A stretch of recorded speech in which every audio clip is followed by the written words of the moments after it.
अस्सलाम वालेकुम पाकिस्तानियों। आज खुश तो बहुत हो गए तुम लोग, क्योंकि सेमीफाइनल में एक दफ़ा फिर हमारे चांसेस ज़्यादा हो गए हैं आगे जाने के। और आज की मैच की बात कर लेते हैं। तो फ़खर ज़मान के बाद जिस चीज़ का हमें सबसे ज़्यादा शुक्रिया अदा करना चाहिए, सबसे पहले तो अल्लाह ताला का शुक्रिया अदा करेंगे जिसने हमें दोबारा मौका दिया कि हम सेमीफाइनल में पहुँच सकें। लेकिन उसके बाद जिस चीज़ का करना चाहिए वो बारिश है। अब बारिश जिस तरीके से आई है आज और जिस तरीके से आंख मचोली हमारे साथ खेली है, लेकिन एट द एंड हम एक अच्छे मार्जिन से जो है वो जीत चुके हैं। हमारा जो रन रेट है वो भी पॉजिटिव में चला गया, लेकिन अभी भी रन रेट जो है वो न्यूजीलैंड से नीचे है।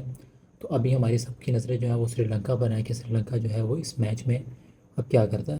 तो फ़खर ज़मान की बात कर लेते हैं। फ़खर ज़मान देखें भाई, उस बंदे ने जो मैच जिस तरीके से आज आपको जिताया है वो कहता हूँ अलग ही लेवल पे। लास्ट टाइम जो बांग्लादेश के मैच में भी उसने जिस तरीके से जिस इंटेंट के साथ उस बंदे ने खेला है, और अभी आज का जो मैच था उसमें जिस तरीके इंटेंट के साथ खेला है, उसने हमें इसी चीज़ की ज़रूरत थी।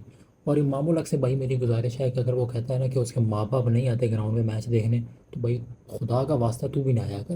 तेरी कोई ज़रूरत नहीं है कि तू आके मैच देखे, तो बाहर ही बैठ।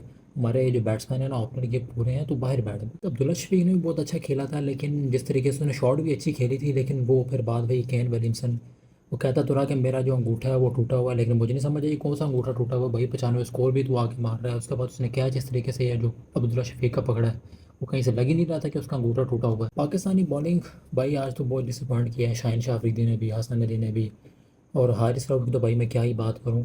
सबसे पहले बात हुई तो बाबर आजम को चाहिए कि उसका कोई घुटना शुटना तोड़ के ना तो उसको बिठा दे और इसकी जगह जमान खान को खिलाए। ठीक है ना, वो उसको समझ नहीं है यार, बॉलिंग की कोई लाइन लेंथ होती है। बस वो 150 की जो उसके जहन में बैठ गया ना, उसी स्पीड से वो गेंदें करवाई जा रहा था, और मार भी उसको उसी स्पीड के साथ पड़ रही थी।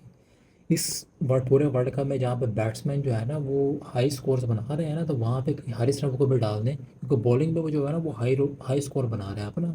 शाहिन शाह अफरीदी, वो भाई ये हर जो बॉल होती है ना वो अपने ही पैरों पे नहीं मारी जाती, कोई आगे पीछे भी दे देते हैं।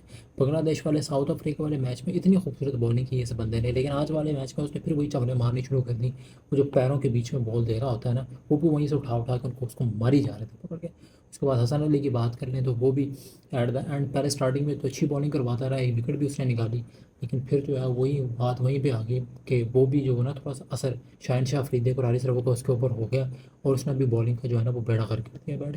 तो बात कर लेते हैं वसीम जूनियर की। वसीम जूनियर ने भाई बहुत कमाल बॉलिंग करवाई है।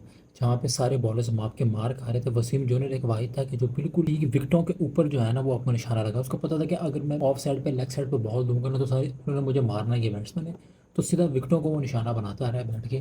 और कमाल की बॉलिंग, 10 ओवर में उसने 60 रन दिए हैं और 3 विकेटें उसने ली हैं। वो भी 3 विकेटें कोई आम विकेटें नहीं, अच्छी खासी विकेटें जो अच्छे बैट्समैन की उसने विकेटें ली हुई हैं। तो हेड्स ऑफ तो वसीम जूनियर।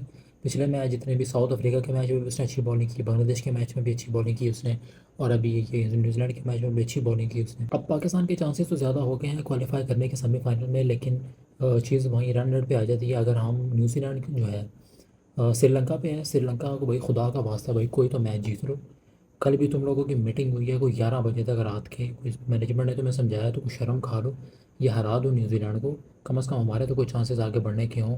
आज जैसे हमने मैच जीता तो ये नीदरलैंड और अफगानिस्तान के चांसेस भी हो गए, नहीं तो अगर आज का मैच हम लोग हार जाते तो हमारे साथ साथ ये अफगानिस्तान और नीदरलैंड ने भी इसका सफाया हो जाना था। तो श्रीलंकन टीम से गुजारिश है भाई, जिस तरीके से इंडिया के साथ तुम लोग 100 रन भी नहीं कर पा रहे हो, तो कम से कम इन लोगों को न्यूजीलैंड को हरा दो ताकि हमारा तो कोई चांस हो ना आगे बढ़ने का। और अगर फिर भी किसी तरीके से न्यूजीलैंड जीत जाता है तो हमारे पास एक मौका ज़रूर है कि हमारा जो मैच है वो बिल्कुल सेकंड लास्ट है, यानी लास्ट मैच जो वो इंडिया का है उससे पहले हमारा मैच है सेकंड लास्ट।